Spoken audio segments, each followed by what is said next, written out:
Police की टीमें पहुंच चुकी हैं और एक बार फिर से हम आपके लिए पूरी घटना के बारे में ये जानकारियां दोहरा दें जो अभी तक हमारे पास पहुंची हैं। वो ये है कि ये 6 मंजिला इमारत है लुधियाना का ये कोर्ट परिसर, जहां तीसरी मंजिल में ये धमाका हुआ है। हालांकि कुछ प्रत्यक्षदर्शी इसको दूसरी मंजिल से इसलिए कंफ्यूज कर रहे हैं क्योंकि ग्राउंड फर्स्ट और सेकंड के हिसाब से वो नहीं गिन रहे हैं।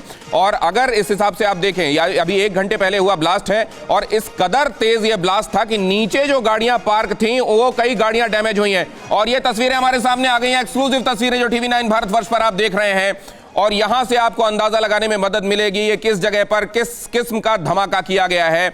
और वो सारे लोग जिस बारे में इंफॉर्मेशन अभी तक दे रहे हैं वो यही बता रहे हैं कि निश्चित रूप से ये कोई हादसा नहीं है, ये प्लांट किए हुए एक्सप्लोजिव से, और कई तो ये कह रहे हैं कि ये कोई ह्यूमन बॉम्ब है, ये कोई सुसाइड बॉम्बर है जिसने इस काम को अंजाम दिया है। और यहां पर इस मंजिल तक पहुंचते हुए ये देखिए आप, यहां पर ये है वो जगह जहां पर ब्लास्ट हुआ है। और यहां ये ब्लास्ट होने के बाद आप देखें पुलिस ने इस जगह को कॉर्डन ऑफ कर लिया है, आम लोगों को यहां से निकाल दिया गया है क्योंकि यहां कुछ दीवारें भी ढहने की खबर आ रही है। लिहाजा यहां पर एहतियातन इसलिए भी लोगों को हटने के लिए कह दिया गया है कि कोई हिस्सा अगर कमजोर है और अभी किसी तरह खड़ा हुआ है, थोड़े से भी वाइब्रेशन से वो गिर सकता है।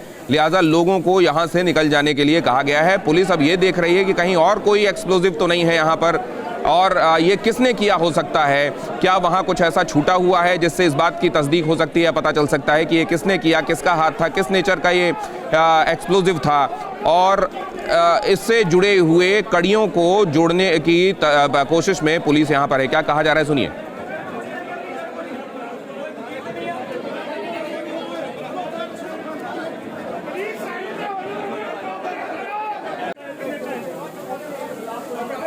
कोर्ट प्रीमाइसेस में बाहर आप देखें अब भी लोग जमा हैं वहां पर। हालांकि पुलिस ये कह रही है कि लोगों को अब यहां से खाली करके फौरन चले जाना चाहिए।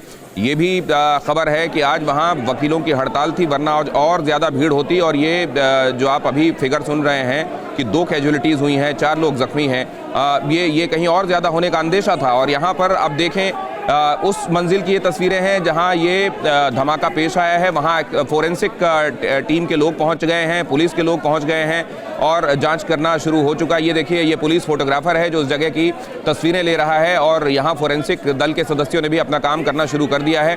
बाकी लोगों को यहां से हट जाने के लिए कहा जा रहा है, पुलिस लोगों से निकल जाने के लिए कह रही है। और ये इमारत का वो हिस्सा आप देख रहे हैं जो क्षतिग्रस्त हो गया है, एक बड़ा हिस्सा क्षतिग्रस्त हुआ है। और इससे आप ये भी अंदाजा लगा सकते हैं कि इस धमाके की इंटेंसिटी क्या थी। ये हाई इंटेंसिटी ब्लास्ट कम से कम इस जगह को देखकर लग रहा है।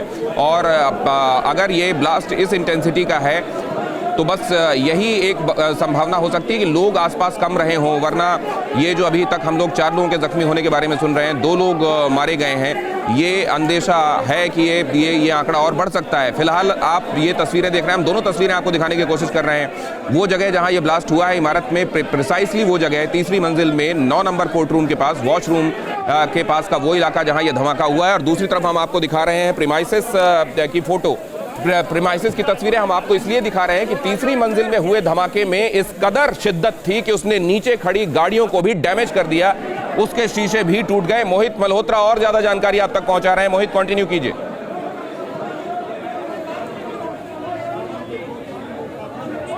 देखिए फिलहाल फोरेंसिक टीम्स को मौके पर बुलाया गया है और जो वहां पर विस्फोट हुआ है उसके बाद कुछ वहां पर सैंपल्स कलेक्ट किए जा रहे हैं ताकि पता लग सके कि एग्जैक्टली ये धमाका किस तरह से किया गया है। लेकिन ये बात तो साफ है कि पूरी प्लानिंग के तहत ये धमाका किया गया है।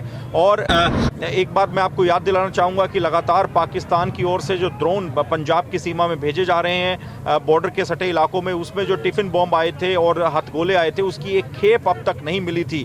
क्या इसका कनेक्शन उससे जुड़ा हुआ है, इस एंगल पर भी तफ्तीश की जाएगी। और मौके पर फोरेंसिक एक्सपर्ट्स को बुलाया गया है। केंद्रीय एजेंसियों को भी इस पूरी घटना की जानकारी पंजाब पुलिस की तरफ से दी जाएगी क्योंकि ये कोई सामान्य धमाका नहीं है, ये आतंकी धमाका है, पूरी सोची समझी प्लानिंग के तहत किया गया है। और इसमें कौन लोग शामिल हो सकते हैं क्योंकि पंजाब में कई रेडिकल्स ग्रुप हैं वो पूरी तरह से एक्टिव हैं। खालिस्तान के नाम पर युवाओं को भड़काने की कोशिश हो रही है। पूरा एजेंडा जो है वो पाकिस्तान की खुफिया एजेंसी ISI के इशारे पर ये सब चल रहा है। ये तमाम इनपुट पंजाब पुलिस की इंटेलिजेंस के पास हैं। तो क्या उसी से जुड़ा ये एक धमाका है, इस एंगल पर भी इस पूरे मामले की तफ्तीश की जाएगी। फिलहाल पूरे इलाके को सील कर दिया गया है। NSG को भी वहां पर जानकारी दी जाएगी। उनका जो बॉम्ब स्क्वाड है वो एक्सपर्ट है इस तरह के धमाकों की जांच करने के लिए, उसको भी वहां पर बुलाने की तैयारी पंजाब पुलिस की तरफ से की जा रही है। ये बहुत महत्वपूर्ण इनपुट आप दे रहे हैं और जो आप बात बता रहे हैं ये चीज़ों को पर्सपेक्टिव में रखने के लिए बहुत ज़रूरी है। मोहित मल्होत्रा, क्या संभावनाएं हो सकती हैं? कौन कौन से लोग इसके पीछे हो सकते हैं? कौन से वो लोग हैं जिनके जहन में ये षड्यंत्र चल रहे थे? उन्होंने एग्जीक्यूट किया या नहीं किया, ये तो तफ्तीश के बाद जाहिर है स्पष्ट होगा, लेकिन वो कौन से लोग थे जिनके दिमाग में ये खुराफात चल रही थी और वो कौन सी थ्योरीज हैं जो इसके पहले सब्सटेंशिएट हो चुकी हैं कि ऐसा किया जा रहा था? और शायद यही वजह है जो आप कह रहे हैं कि कैप्टन अमरिंदर सिंह जब उन्होंने सीएमशिप छोड़ी थी उसके बाद वो यहाँ आए थे दिल्ली और उन्होंने गृह मंत्री को इस बारे में इनपुट दिए थे कि वहाँ बहुत सारी चीज़ें ऐसी चल रही हैं जिसको तुरंत संज्ञान में लिया जाना चाहिए। और इसी के बाद शायद हमने ये भी देखा था कि बीएसएफ का कार्यक्षेत्र उसकी रेंज बढ़ाई गई थी। लेकिन अब वहाँ पर आपने क्या मोहित, ये सारे इनपुट सतह पर आने के बाद और मशीनरी के पास पूरा इनपुट पहुँचने के बाद, मतलब वहाँ स्टेट से लेकर सेंटर तक ये बात पहुँच जाने के बाद आपने कुछ और एहतियात होते हुए वहाँ देखी है क्या?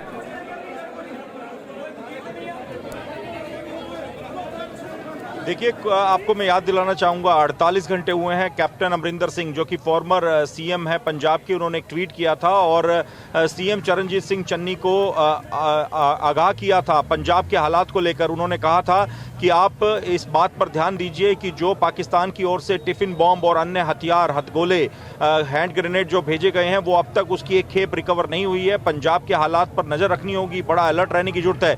लेकिन पंजाब पुलिस में लगातार रीशफलिंग हो रही है। डीजीपी की तैनाती को लेकर बड़ा घटनाक्रम हुआ पंजाब में। उसके बाद अकाली दल के नेता के खिलाफ जो मुकदमा दर्ज हुआ उसकी तरफ सरकार का काफ़ी ध्यान था। बिक्रम सिंह मजीठिया के लिए एसआईटी गठित की गई है। लेकिन क्या बॉर्डर से सटे इलाकों से लगातार जो हथियार पाकिस्तान की तरफ से भेजे गए उनको ढूंढने को लेकर क्या एजेंडा चल रहा था, किस तरह की मीटिंग्स ली गई, ये जरूर पंजाब की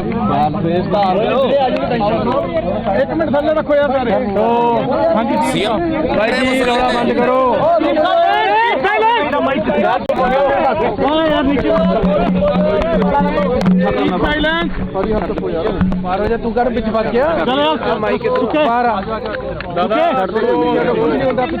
अपने बंदे घेरे ਕਿਸੇ ਨੂੰ ਨਹੀਂ ਉਹ ਇੱਧਰ ਚੱਲ ਇਹਨਾਂ ਨੇ ਧੱਕੇ ਮਾਰਨੇ ਯਾਰ ਤੁਸੀਂ ਆਪਸ ਵਿੱਚ ਧੱਕੇ ਮਾਰੇ ਇੱਥੇ ਆਰਾਮ ਨਾਲ ਆ ਜਾਂਦੇ ਉਹਨੂੰ ਯਾਰ ਤੂੰ ਵੀ ਯਾਰ ਪਿੱਛੇ सीएम साहब बहुत बहुत धन्यवाद जी। सीएम साहब मीटिंग में क्या हुआ थोड़ा जे चुप करोगे मैं तब बोलूंगा। जी जी सर कीप साइलेंस यार थोड़ा थल्ले ओ सारे वीर जी थल्ले कर लो यार किसी नाल ही है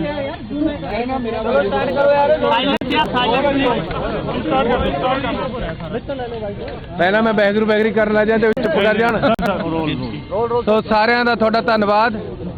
बेनती ये है कि किसान यूनियनां दे नाल बहुत ही खुशगवार माहौल दे विच मीटिंग हुई है। सब तो पहला मैं उन्हां दा पंजाब सरकार वालों धन्यवाद कीता है कि जेड़ा उन्होंने संघर्ष लड़िया वो एक बहुत बड़ा संघर्ष सी ते असीं उहदे विच धन्नवादी हाँ संयुक्त मोर्चे दे। आप सबको इस बात को लेकर हैरानी हो सकती है कि सीएम साहब अभी जबकि इतनी बड़ी घटना हुई है वो किसान यूनियनों के साथ बातचीत के साथ शुरुआत कर रहे हैं, लेकिन जाहिर है उनकी अपनी प्रायोरिटीज़ के हिसाब से वो बातें रख रहे हैं सामने।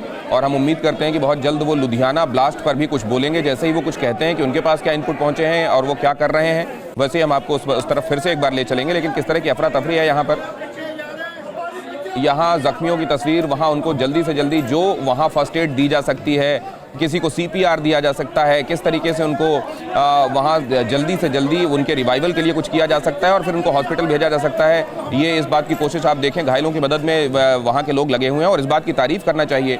ये जज्बा कमाल का है कि जबकि लोगों को ये अंदेशे भी हो सकते हैं कि यहाँ कहीं और ब्लास्ट तो नहीं होंगे, सब्सिक्वेंट ब्लास्ट, क्योंकि अक्सर देखे जाते हैं इस तरह के मामलों में, उसके बावजूद लोग यहाँ पर घायलों की मदद करने में, उनको निकालने में लगे हुए हैं अपनी चिंता किए बगैर, और ये इस जज्बे को सलाम।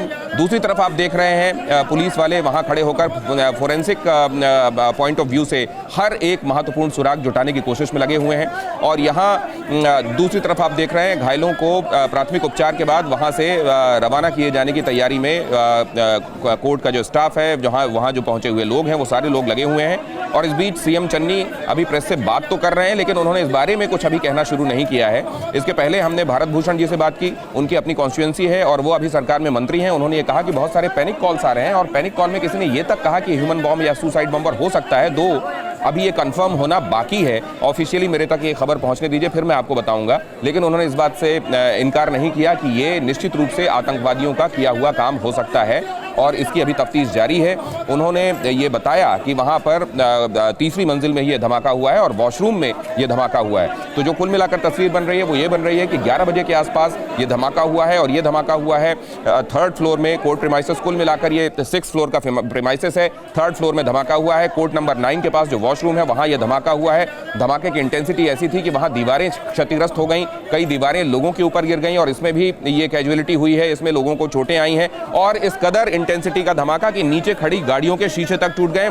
कोरोना धर्म नहीं देखता, जात नहीं देखता, अमीर गरीब ऊंच नीच नहीं देखता। कोरोना सिर्फ मौका देखता है, लेकिन आप उसे मौका मत दीजिए। बस इतना कीजिए, जब कभी दफ्तर से बाजार से घर लौटिए तो इतना ख्याल जरूर रखिए कहीं आपके साथ कोरोना आपके घर तो नहीं जा रहा।